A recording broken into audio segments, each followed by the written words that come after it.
Well, it should be a big night Saturday at Sports Illustrated Stadium as Leo Messi and Inter Miami come into town. Ken, appreciate you hopping on, giving us a couple of minutes. I've been hearing from a lot of people during the course of the week. Hey, do you know if Messi's going to play on Saturday? That's the question. Obviously, everybody wants to know. I said, you're talking to the Red Bull radio person. I am not going to be the one who's going to know the answer, but I'm talking to somebody who might know the answer. So I'll throw it out there. Messi playing on Saturday or not? Well, the way Inter Miami tends to operate on these matters, the Inter Miami radio guy and the New York Red Bulls radio guy are on pretty even footing. What I will say is that Lionel Messi has played well over 2,000 minutes this season for Inter Miami with matches that I didn't think there was any possible way he was traveling. Not only did he travel, not only was he available, but he was in the starting 11 as well. I would venture to guess that coming off of an ugly loss and him being still in outstanding form, I would be really surprised if Messi was not in the starting 11 on Saturday. All right, so let's talk about last game. Overreactions being what they are in today's world. I'm sure what took place on Wednesday, albeit against a really good Cincinnati team, but I'm sure Miami not pleased with how Wednesday night went in Ohio. No, and that was an extremely stimulated and inspired Cincinnati side, motivated because of what happened to them on their home pitch against Columbus the match before, and they took it out on Inter Miami. And listen, it's no secret, Inter Miami is not the fastest, most athletic side, and FC Cincinnati exploited Inter Miami, especially on the wings. Evander was phenomenal. Even 40-year-old Kai Kamara made Inter Miami look slow at times. Inter Miami certainly looked like a side that has played a lot of football here over the last several weeks, including the FIFA Club World Cup. They have been getting great results. Messi has been carrying the attack, but Messi was bottled up mostly in that match against FC Cincinnati, and right now there's just not much more than him in the attack. He's scored, Matt, the last 5 goals spanning the previous 4 matches for Inter Miami. He has been the goal production, and so at some point, Allende or Segovia or Suarez is going to have to pitch in and start taking on some of the goal-scoring load. So Inter Miami looked like a tired side. They looked like a side that didn't have many ideas outside of the man with 10 on his back. They've been able to navigate through that, so there's no reason to overreact. They still have the most points per match of any side in Major League Soccer. They're still in a good spot, 3 matches in hand of everybody else, but the lack of athleticism was shown pretty vastly there in Cincinnati. Ken, talk about that a little bit because my partner Steve Jolly and I, we actually went through the Eastern Conference standings a little bit in our game Wednesday against New England. And if you look at it, yep, Miami's in whatever they were on that night, 4th, 5th place. But as you said, 3 games in hand. There's always 2 ways to look at it. And you're getting to that time of the year where if you said, well, if you're Miami, we can catch everybody because we can, or you'd rather have those points already taken care of because at some point you're still going to have to play a ton of games in a short amount of time.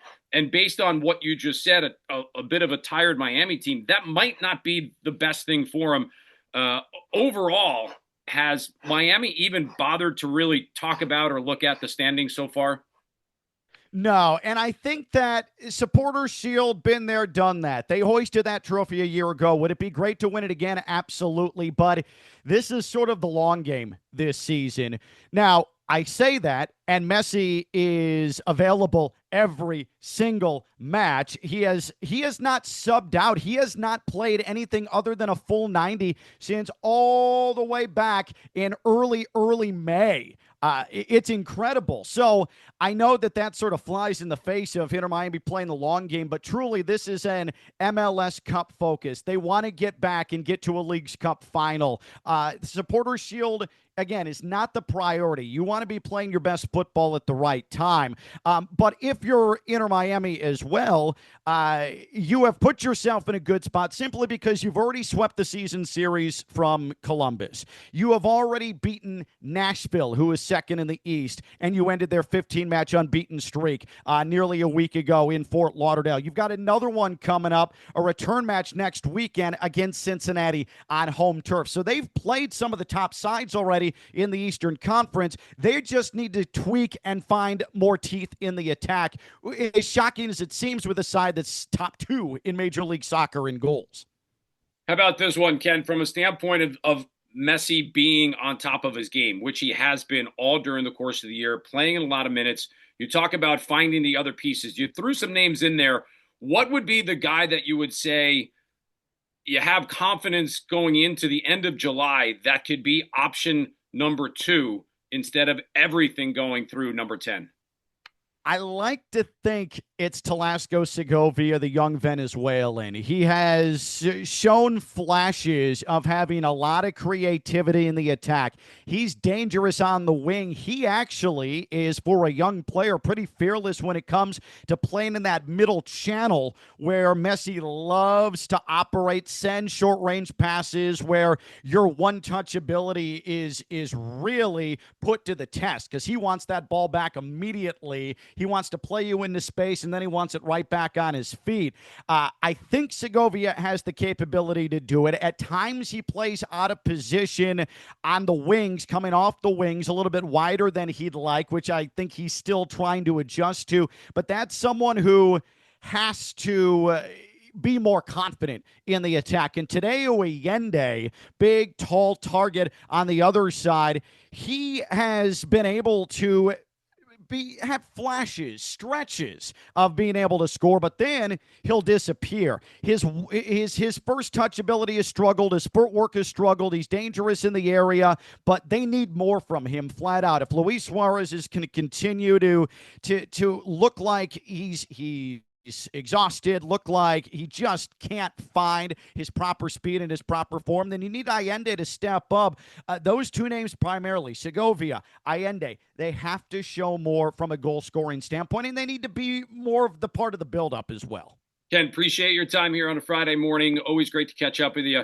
As we joked coming on, Circus comes to town on Saturday. We'll chat soon, my friend. Again, thanks for a couple minutes. Matt, good to talk to you, brother. Appreciate you.